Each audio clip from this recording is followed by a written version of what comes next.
Chicago, 1926. The city lived and breathed its contradictions, a symphony of jazz clubs and factories, opulence and poverty, hope and crime. It was a place where dreams were built as quickly as they were crushed, and the streets were paved not with gold but with grit. Mickey Malone, a private detective with more debts than friends, was no stranger to the underbelly of this bustling metropolis.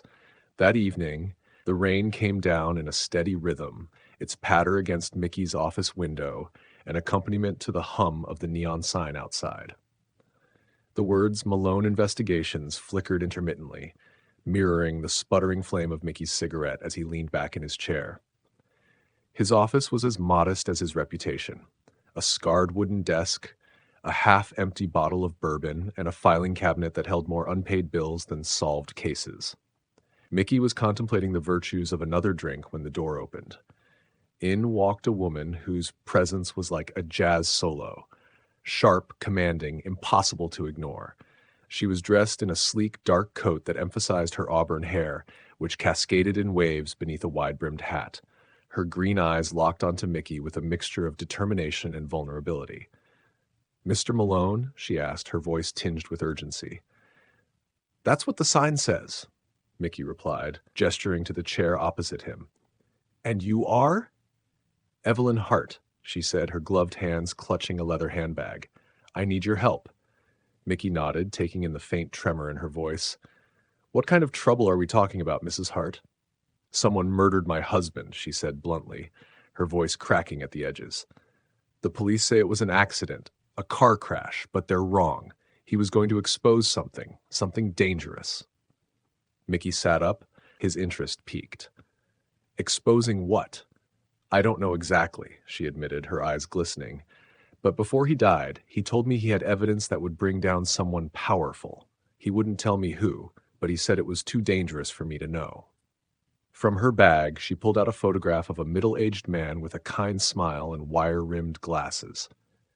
"This is him, Thomas Hart. He was a city councilman. Please, Mr. Malone, I need you to find out who killed him." Mickey studied the photograph, then the woman in front of him. He wasn't one to trust easily, but there was something genuine about her desperation. Besides, her envelope of cash spoke a language he understood all too well. "I'll take the case," he said, pocketing the photograph and the money. "But I'm warning you, Mrs. Hart, if what you're saying is true, this won't be pretty." The first lead came easily enough. Mickey had connections in places where the law didn't tread, and one of them pointed him to a speakeasy on the south side called the Blue Note. It was the kind of place where jazz drowned out whispers of corruption, where city officials and gangsters shared drinks over dirty deals. Mickey entered the club that night, the thick haze of cigarette smoke hanging in the air. A jazz band played on a small stage, their music lively enough to mask the tension in the room. Mickey approached the bar, where Johnny Slick DeVito was wiping glasses with a towel that had seen better days.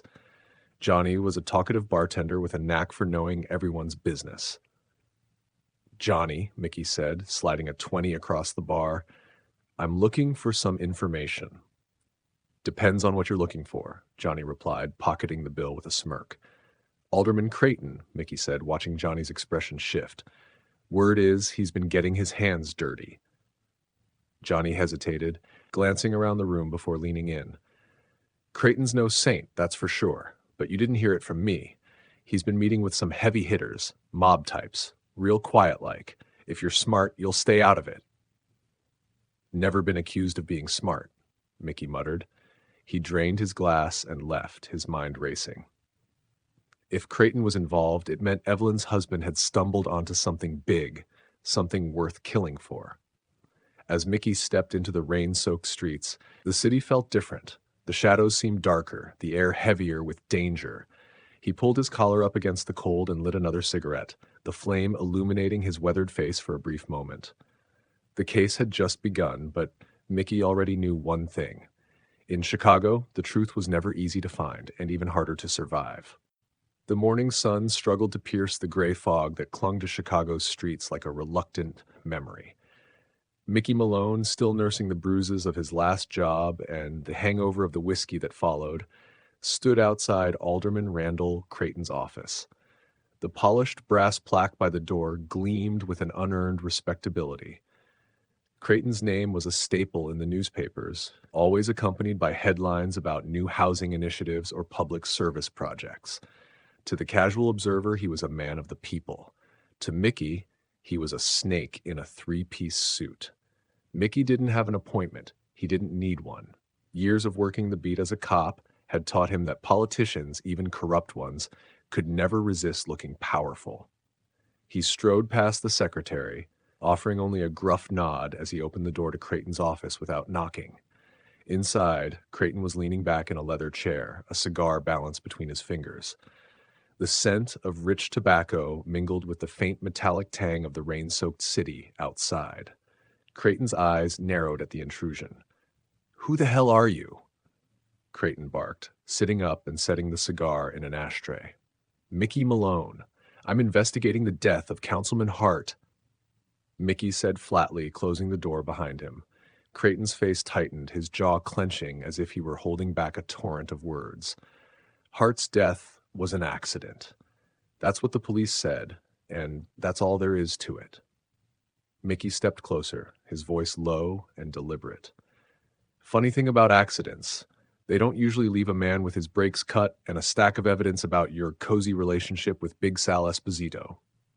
Crayton's expression froze for a moment before morphing into a forced grin. "You've got nothing, Malone. And if you're smart, you'll stop poking around before you dig yourself a grave." Mickey held his ground. "I'll take my chances." Without another word, he turned and walked out, feeling Crayton's glare burn into his back. The visit hadn't yielded much, but Mickey had seen enough to confirm his suspicions. Crayton was hiding something, and he was scared. Mickey's next stop was the Rusty Anchor, a waterfront dive bar known as Big Sal's unofficial headquarters. The establishment was as grimy as its clientele, a haven for dock workers, gamblers, and anyone looking to avoid prying eyes. Mickey entered, the smell of stale beer and desperation hitting him like a wall. He took a seat at the bar and ordered a whiskey, scanning the room for familiar faces. Big Sal wasn't there, but one of his lieutenants, Tony Knuckles Ritchie, was holding court in a corner booth. Knuckles was a man who earned his nickname the hard way. His fists had settled more than a few disputes for the Esposito crew. Mickey approached the booth, his hand resting lightly on the revolver tucked beneath his coat. "Mind if I join you, Tony?" he asked, his tone suggesting he wasn't asking. Knuckles scowled, but gestured for Mickey to sit. "What do you want, Malone? I hear you've been asking questions you shouldn't." "Just trying to get to the truth," Mickey said, leaning forward. "Hart found out about your little operation with Crayton. That's why he's dead, isn't it?" Knuckles chuckled, but it was a cold, humorless sound. "You've got a death wish, Malone. You think you're going to bring down Crayton? Big Sal? You don't know how deep this goes." "Enlighten me," Mickey said, his eyes locked on Knuckles. Instead of answering, Knuckles reached for his coat. Mickey reacted faster, drawing his revolver and leveling it at the mobster's chest. The bar fell silent, all eyes on the confrontation. "Easy there," Mickey said, his voice steady. "We're just having a friendly chat." Knuckles sneered but raised his hands. "You're playing a dangerous game, Malone. You won't make it out alive." Mickey didn't wait for more threats. He backed away, keeping his gun trained on Knuckles until he was out the door. The cold air hit him like a slap, but it was a relief after the tension inside. That night, Mickey returned to his office, exhausted but determined. He spread out the notes he'd gathered. Names, locations, whispers of deals made in the shadows. It all pointed to a network of corruption that reached the highest levels of the city. Hart had been the first to pull at the thread, and now Mickey was unraveling the whole damn thing. His thoughts were interrupted by the sound of footsteps outside his door. He reached for his revolver just as the door burst open. Two men in dark suits stormed in, their faces cold and emotionless. One of them swung a blackjack, catching Mickey across the temple. Pain exploded in his skull as he collapsed to the floor. As darkness closed in, Mickey heard one of the men say, "The boss says this is your only warning. Drop the case." When Mickey woke hours later, blood dried on his face and his office in shambles, he knew one thing for certain. He was in too deep, but he wasn't stopping. Not now. Mickey Malone stirred awake on the cold floor of his office, the faint taste of blood and regret lingering in his mouth. The room spun as he sat up, gingerly touching the swollen knot on his temple. Whoever Crayton had sent didn't intend to kill him. Not yet. No, they wanted to scare him off. They didn't understand Mickey. A man like him had nothing left to lose, and that made him dangerous. He staggered to his desk, poured a stiff drink from the bottle he kept for moments like these, and began piecing together his next move. The ledger he'd taken from the warehouse still sat in his drawer, a treasure trove of corruption. Names, amounts, dates, it was all there, implicating Crayton, Big Sal, and half a dozen others in a bootlegging operation that had funded everything from bribes to murders. This was the evidence Thomas Hart had uncovered. This was why he'd died. Mickey knew he couldn't take this to the police.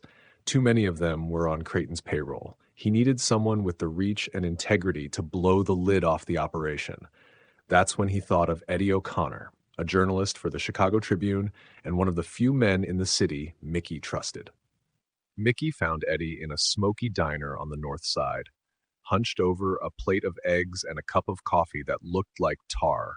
Eddie's wiry frame and ink-stained fingers gave him the appearance of a man who lived for the scoop. He looked up as Mickey slid into the booth across from him. "You look like hell, Malone," Eddie said, smirking. "Thanks for noticing," Mickey replied, tossing the ledger onto the table. "Take a look at that." Eddie opened the book and began flipping through the pages, his smirk fading into a grimace. "Jesus, Mickey, this is big, bigger than anything I've ever seen." "It's enough to bring them down," Mickey said, lighting a cigarette. "But we've got to move fast. Crayton and Big Sal won't just sit around waiting for the presses to roll." Eddie nodded, already scribbling notes on a napkin. "I'll need to verify some of this before we publish. If it's as solid as it looks, we'll print it, front page." "Good. And Eddie, watch your back," Mickey said, his tone heavy with warning. "Right back at you," Eddie replied. With Eddie working on the story, Mickey turned his attention to Evelyn. If Crayton and his goons knew he was still digging, they'd go after her next. He drove to her townhouse, his revolver resting on the passenger seat, and knocked on the door. Evelyn answered, her face pale and drawn. "They came," she whispered, pulling him inside. "Two men. They threatened me, Mickey. Said I should keep my mouth shut." Mickey's jaw tightened. "You're staying somewhere else tonight. Pack a bag. I'll take you to a safe house." Evelyn hesitated, but nodded, disappearing into the bedroom.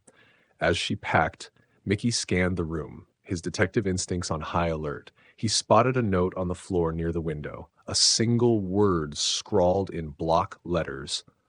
"Run!" Before he could process it, the faint sound of tires screeching outside pulled his attention. Mickey darted to the window and saw a black sedan idling across the street. He swore under his breath and grabbed Evelyn by the arm. "We're leaving, now," he said, guiding her out the back door. The safe house was a small apartment on the outskirts of the city, owned by a former informant who owed Mickey a favor. As Evelyn settled in, Mickey paced the room, his mind racing. The walls were closing in. Crayton knew Mickey wouldn't stop, and that made him desperate. Desperate men made mistakes. His instincts proved correct when Eddie called later that night. "We're running the story, Mickey. It's going live in the morning edition, but there's more. One of my sources says Crayton's planning to skip town." "Not if I get to him first," Mickey growled, hanging up. Mickey's final showdown with Crayton happened in the city's underbelly, a crumbling warehouse by the river. Mickey arrived armed, but so did Crayton and his men. The confrontation was brutal. Gunshots echoed off the steel beams, the acrid scent of gunpowder filling the air. Mickey moved with practiced precision, his years of experience keeping him one step ahead. One by one, Crayton's men fell until it was just Mickey and the alderman. "You've lost, Crayton," Mickey said, his revolver trained on the man. "The papers have your name, your crimes. It's over." Crayton sneered, his hands raised. "You think this changes anything? There'll always be someone like me, someone willing to do what it takes to run this city." "Maybe," Mickey said, his voice cold. "But it won't be you."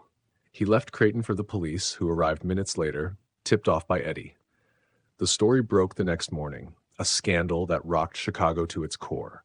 Crayton and Big Sal were arrested, their empire crumbling under the weight of public outrage.